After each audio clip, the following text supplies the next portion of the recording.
सफ़र संविधान का जारी है और आज हम चौथे एपिसोड में हैं।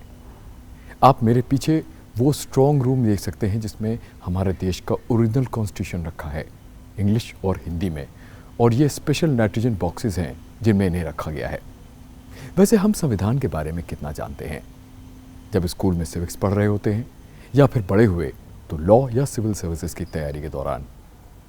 और ये तब जब संविधान हमारे देश की बुनियाद है, एक लाइव डॉक्यूमेंट है, यानी वक्त के साथ साथ ये बदलता रहेगा।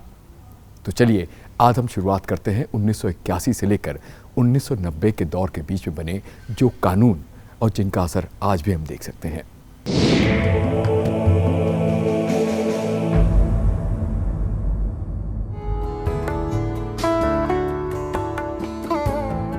इस दशक में जो भी बड़ी एक्टिविटीज हुई वो इत्तेफाकन 1985 के बाद ही हुई। कुछ बेहद जरूरी एक्ट्स पास हुए, संवैधानिक संशोधन हुए। इनमें से कुछ का असर तो मुद्दतों तक दिखने वाला था, जैसे द एनवायरनमेंट प्रोटेक्शन एक्ट 1986 या पर्यावरण संरक्षण अधिनियम 1986। ये अधिनियम water prevention and control act 1974 और air prevention and control act 1981 के तहत बने केंद्रीय और राज्य प्राधिकरणों के समन्वय यानी कोऑर्डिनेशन के लिए जमीन तैयार करता है। इस कानून की प्रेरणा 1972 में स्टॉकहोम स्वीडन में आयोजित international conference on human environment से ली गई थी और इसे भोपाल गैस त्रासदी के बाद फौरन लागू कर दिया गया था। इस अधिनियम के तहत केंद्र सरकार को पर्यावरण की रक्षा और सुधार के लिए जरूरी उपाय करने का अधिकार है। उद्योगों के स्थान को विनियमित यानी रेगुलेट करना, खतरनाक और प्रदूषण फैलाने वाले कचरे का प्रबंधन करना और जन स्वास्थ्य तथा कल्याण को संरक्षण देना इसका लक्ष्य है। इसके लिए सरकार समय समय पर अधिसूचनाएं जारी करती रहती है। आज के दौर में जब पर्यावरण का क्षरण तेजी से हो रहा हो तो ऐसे कानून की प्रासंगिकता बढ़ जाती है। इस एक्ट की खासियतें देखते हैं। इसके तहत पर्यावरण प्रदूषण की रोकथाम, नियंत्रण और उन्मूलन के लिए राष्ट्रव्यापी कार्यक्रम की योजना और क्रियान्वयन शामिल है। पर्यावरण की गुणवत्ता के लिए मानकों को निर्धारित करना है। पर्यावरण प्रदूषकों के उत्सर्जन या निर्वहन के लिए मानकों को निर्धारित करना है। ऐसे क्षेत्रों को चिन्हित करना जहां किसी भी उद्योग के संचालन या प्रक्रिया पर प्रतिबंध रहेगा या सीमित अनुमति होगी। उन दुर्घटनाओं को रोकने के लिए कदम उठाना जिससे पर्यावरण प्रदूषित हो। खतरनाक पदार्थों से निपटने के लिए प्रक्रियाओं और सुरक्षा उपायों को बनाना। पर्यावरण प्रदूषण की समस्याओं से संबंधित जांच और अनुसंधान को बढ़ावा देना। पर्यावरण प्रदूषण के नियंत्रण और उन्मूलन के लिए किसी भी परिसर, संयंत्र, उपकरण, मशीनरी, विनिर्माण का निरीक्षण कर रोकथाम के लिए कदम उठाना। पर्यावरण प्रयोगशालाओं और संस्थानों की स्थापना और मान्यता देना। पर्यावरण प्रदूषण से जुड़े मामलों के संबंध में सूचना इकट्ठा करना और प्रसार करना।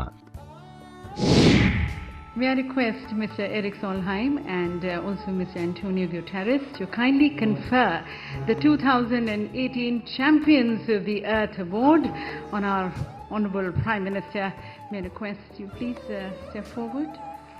साल 2018 पर्यावरण के मुद्दों पर भारत की प्रतिबद्धता का प्रमाण रहा।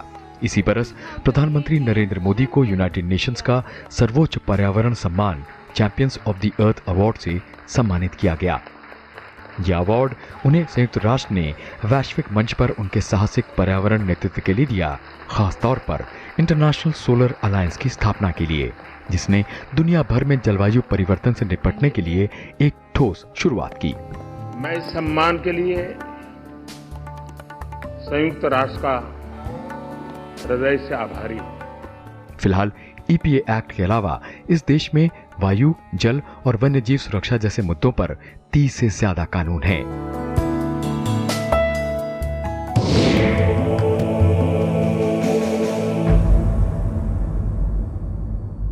आजादी के बाद परिवेश बड़ी तेजी से बदला था और उसका असर हमारी परंपराओं और हमारे पारिवारिक इकाइयों पर भी पड़ा था। हमारी पारिवारिक इकाइयाँ हमारी समाज की बुनियादी इकाई भी होती है। तो उसी दौर में समस्या बन के उभरा था शराब और नशीली दवाओं का सेवन। ये गंभीर समस्या बन गया था और करेले में नींव ये कि हमारा भारत दो ऐसे क्षेत्रों के बीच में है जो अपनी नशीली दवाओं के उत्पादन के लिए जाने जाते हैं।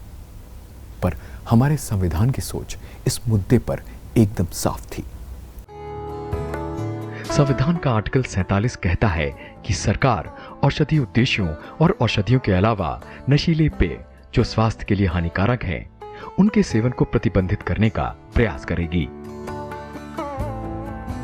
भारत अतीत में ड्रग्स के मुद्दे पर हुए 3 संयुक्त राष्ट्र सम्मेलनों के नतीजों पर दस्तखत कर चुका है।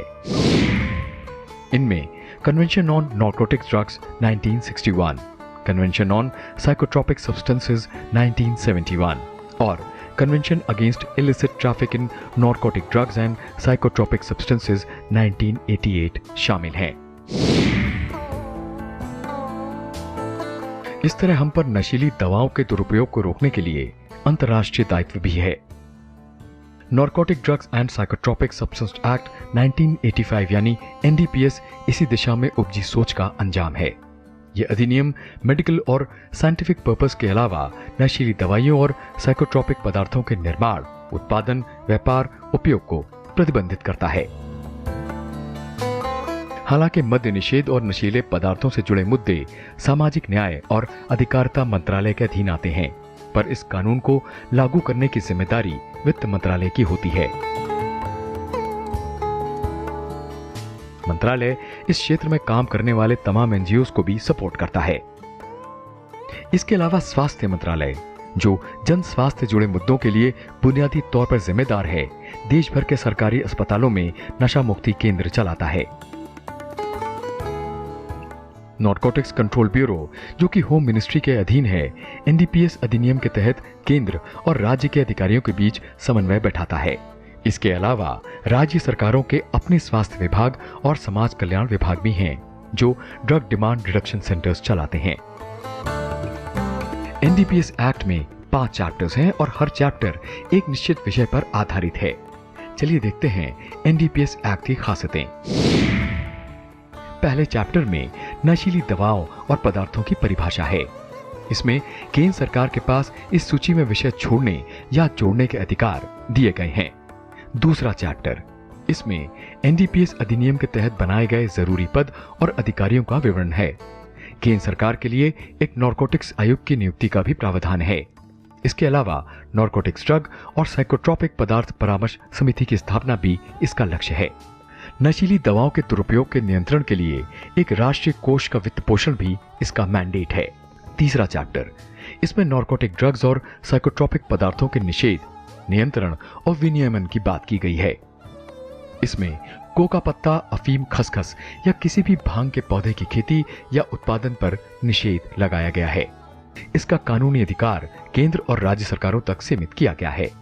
चौथा चैप्टर, ये एनडीपीएस अधिनियम के तहत अपराध और दंड से संबंधित है। इसमें संभावित अपराधों की सजा अवधि बताई गई है। पांचवा चैप्टर, इसमें केसों से निपटने की प्रक्रिया का वर्णन है। इसके साथ अधिकारियों के लिए दिशा निर्देशों का भी निर्धारण किया गया है। यह अधिनियम 3 बार 1988, 2001 और 2014 में संशोधित किया गया है, जिससे इसके दायरे और दिशा में भी बदलाव आया है।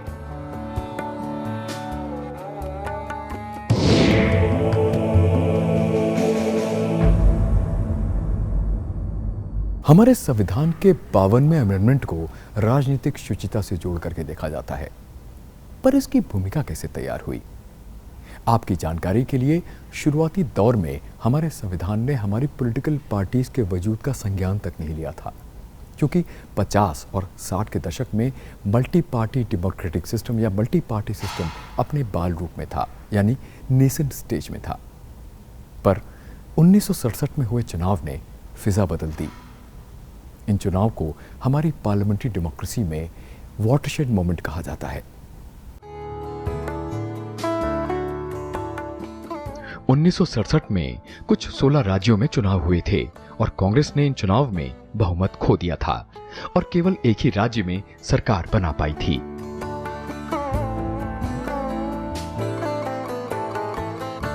ये वो दौर था जब आजाद भारत में पहली बार गठबंधन की सुगबुगाहट देखी गई थी।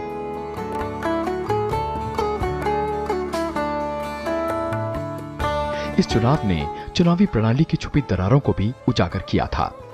रिपोर्ट्स के मुताबिक 1967 से 1971 के बीच कुछ 142 एमपीज और 1900 से अधिक विधायकों ने अपनी पार्टियां छोड़ी थीं, जिसके चलते कई राज्य सरकारें वक्त से पहले ही गिर गई थीं।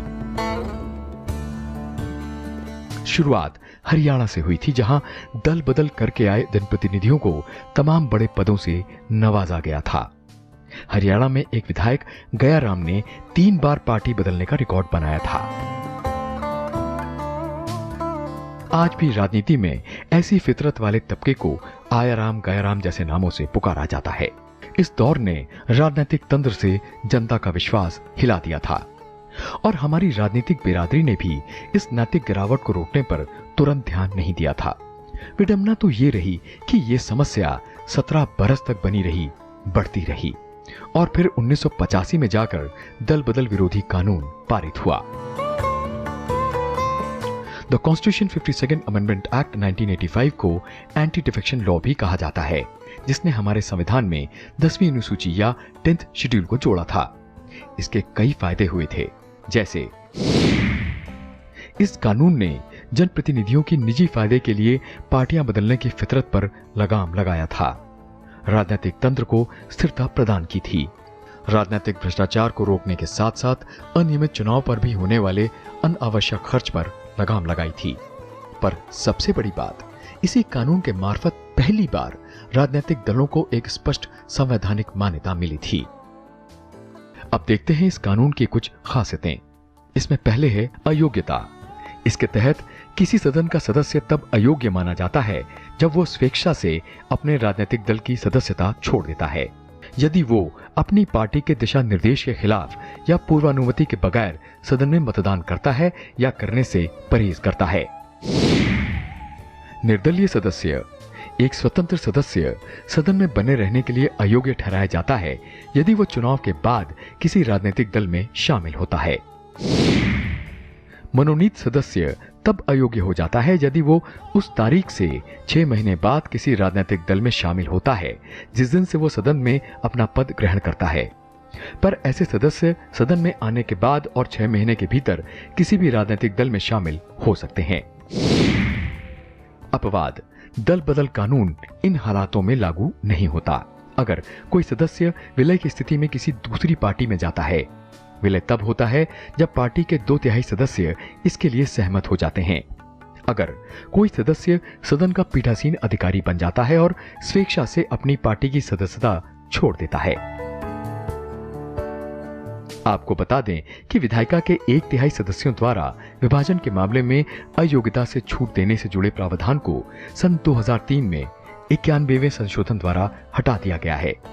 जानकारों के मुताबिक इस अधिनियम में बदलते वक्त के साथ साथ सुधार होते रहना बेहद जरूरी है।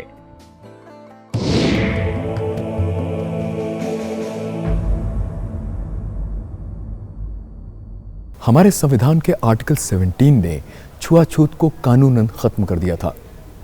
इस प्रथा पर पूरी तरह से रोक लगा दी थी, इसे दंडनीय बना दिया था और इस जायज नियत को और पुख्ता किया था प्रिवेंशन ऑफ एट्रोसिटीज एक्ट 1989 ने। इस एक्ट के तहत अपराधों की सुनवाई के लिए विशेष न्यायालयों का गठन और अत्याचार पीड़ितों को राहत और पुनर्वास का प्रावधान है।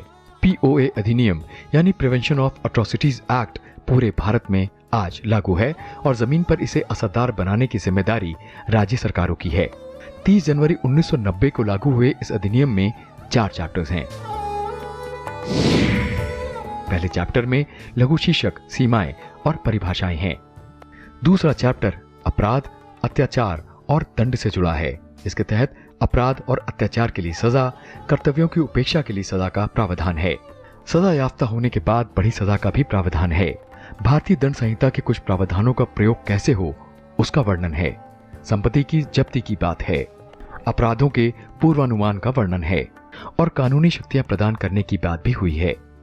तीसरा चैप्टर निष्कासन से जुड़ा है, यानी आदतन अपराध करने वाले व्यक्ति को हटाना, किसी व्यक्ति को क्षेत्र से हटाने और प्रवेश की प्रक्रिया, उन व्यक्तियों को रिकॉर्ड रखना जिनके खिलाफ धारा 10 के तहत आदेश दिए गए हैं। धारा 10 के तहत आदेशों के गैर अनुपालन पर जुर्माना लगाना शामिल है। चैप्टर 4 में विशेष अदालतों की बात की गई है। इसमें विशेष न्यायालय, अपील, विशिष्ट लोक अभियोजक की बात हुई है। चैप्टर 4A में पीड़ितों और गवाहों के अधिकार की बात है, जिसके तहत सामूहिक जुर्माना लगाने की शक्ति राज्य सरकारों को दी गई है। सरकार द्वारा निवारक यानी प्रीएम्प्टिव कार्रवाई की भी बात हुई है। धारा 18A के तहत अपराध होने पर संहिता की धारा 438 लागू नहीं होगी, ये चैप्टर कहता है। अपराध साबित होने पर संहिता की धारा 360 या प्रोबेशन ऑफ ऑफेंडर्स एक्ट लागू नहीं होंगे, ये इस चैप्टर में कहा गया है। चैप्टर 4A के तहत इस अधिनियम को अन्य कानूनों पर प्राथमिकता मिलेगी। अधिनियम का प्रभावी कार्यान्वयन सुनिश्चित होगा। सद्भाव में की गई कार्रवाई को संरक्षण दिया जाएगा और साथ ही इस चैप्टर में नियम बनाने की शक्ति का भी विवरण है। I know in Kerala that even if the shadow of a member of the caste fell on one of a superior caste, the man could lose his life even. That was about 100 years back. It was in 1938 or so, Travancore, for the first time, the princely state of Travancore, very enlightened state, high education, they opened out the doors of the temple to scheduled castes and scheduled tribes. It was something which was unimaginable, because a member of the caste was not permitted to walk on the road approaching a temple. That was totally prohibited. And today, the mindset has not changed so far, so very much, because the statistics show that 54% of the higher caste communities would not practice untouchability even now. जनवरी 2016 में POA अधिनियम में संशोधन किया गया और इसे नया नाम मिला, अनुसूचित जाति और अनुसूचित जनजाति अत्याचार निवारण संशोधन अधिनियम 2015। चूंकि संशोधन की शुरुआत 2015 में हुई थी, इसे और धारदार और प्रासंगिक बनाया गया ताकि वंचितों पर हो रहे अत्याचारों पर अंकुश लगाया जा सके। पर मार्च 2018 में सुप्रीम कोर्ट ने इस कानून के दुरुपयोग पर चिंता जताई और नए दिशा निर्देश जारी किए। इनके मुताबिक शिकायत मिलने के बाद तुरंत मामला दर्ज नहीं होगा। डीएसपी पहले शिकायत की प्रारंभिक जांच करके पता लगाएगा कि मामला दुर्भावना से प्रेरित है या नहीं। सभापति जी, इसके बाद सरकार SC/ST संशोधन का नया कानून 2018 में ले आई और संसद ने अगस्त 2018 में अनुसूचित जाति एवं अनुसूचित जनजाति अत्याचार निवारण संशोधन विधेयक पास किया। अगस्त 2018 में ही राष्ट्रपति ने इस विधेयक को मंजूरी प्रदान की। संशोधन में कंप्लेंट दर्ज करने से पहले इनिशियल इन्वेस्टिगेशन कराने की जरूरत को खत्म करने या किसी आरोपी को गिरफ्तार करने से पहले किसी अधिकारी से मंजूरी लेने और अधिनियम की धारा 18 के प्रोविजंस को बहाल करने के लिए धारा 18A के प्रावधान को शामिल किया गया है। फिलहाल इन संशोधनों की वैधता या लेजिटिमेसी को सुप्रीम कोर्ट में चुनौती दी गई है। इस रिपोर्ट को फाइल करते वक्त इस मामले की सुनवाई पूरी हो चुकी है और फैसला सुप्रीम कोर्ट के पास सुरक्षित है।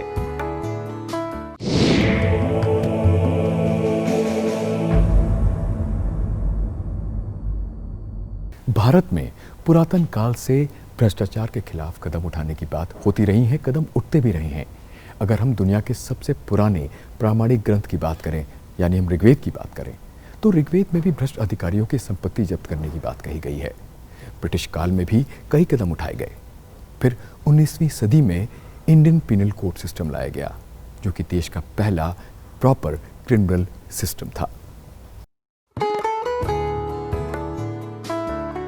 उस दौर में आईपीसी यानी इंडियन पिनल कोड सार्वजनिक जीवन में भ्रष्टाचार से निपटने का एक बड़ा हथियार बन गया था।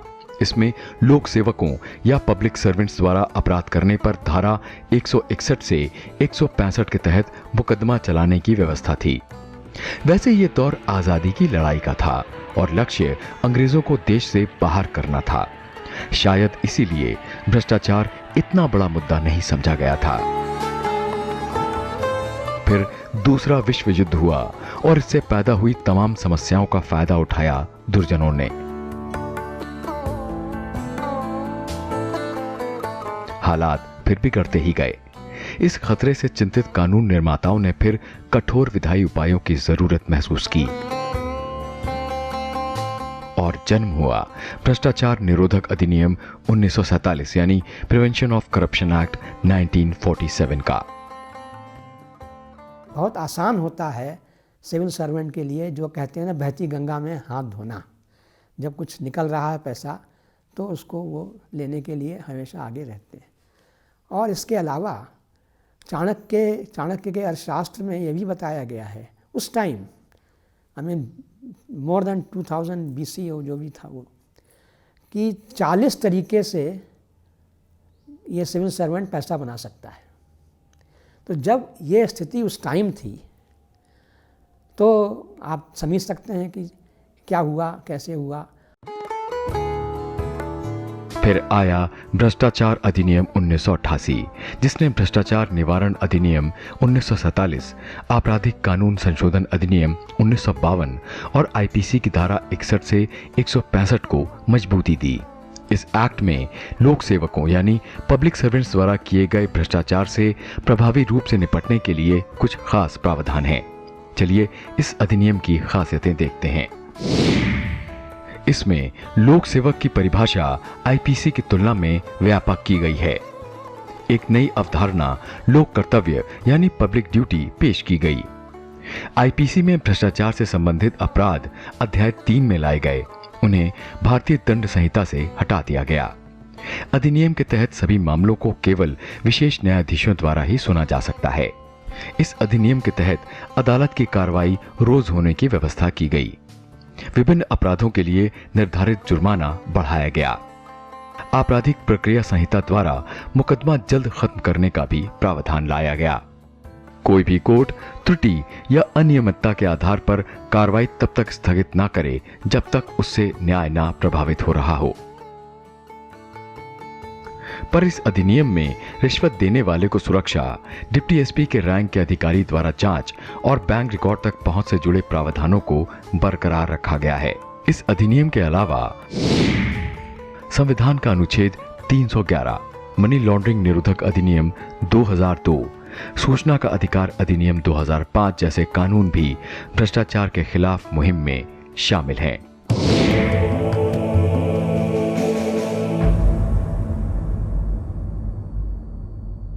इसी दशक में 61st कॉन्स्टिट्यूशन अमेंडमेंट एक्ट लाया गया था।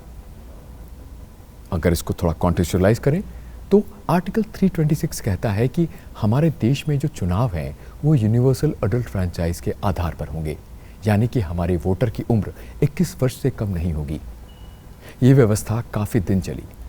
फिर 80 के दशक में ये महसूस किया गया कि हमारा युवा समझदार है और राष्ट्र निर्माण में अपनी एक भूमिका चाहता है, तो इसी अमेंडमेंट के तहत वोटिंग एज 21 वर्ष से घटाकर 18 वर्ष की गई थी।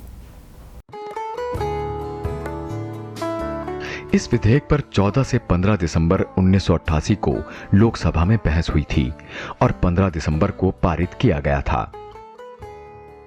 राज्यसभा ने 16, 19 और 20 दिसंबर 1988 को विधेयक पर बहस की और 20 दिसंबर 1988 को इसे लोकसभा द्वारा किए गए संशोधन को अपनाने के बाद पारित कर दिया गया। राज्यों द्वारा रेटिफाई करने के बाद बिल को 28 मार्च 1989 को तत्कालीन राष्ट्रपति से स्वीकृति मिली थी। इसे गजट में नोटिफाई किया गया और उसी तिथि से लागू कर दिया गया। इस तरह आर्टिकल 326 में अमेंडमेंट करके वोटिंग एज 21 बरस से घटाकर 18 कर दी गई। Now, question really is how competent are they? How well versed are they in concepts of democracy at the age of 18? Now, I have been watching in television before elections, each one of the TV channels, they go around interviewing people of all classes and frequently students in colleges who are 18 and so on. And I find that they are very well aware of what is happening in this country.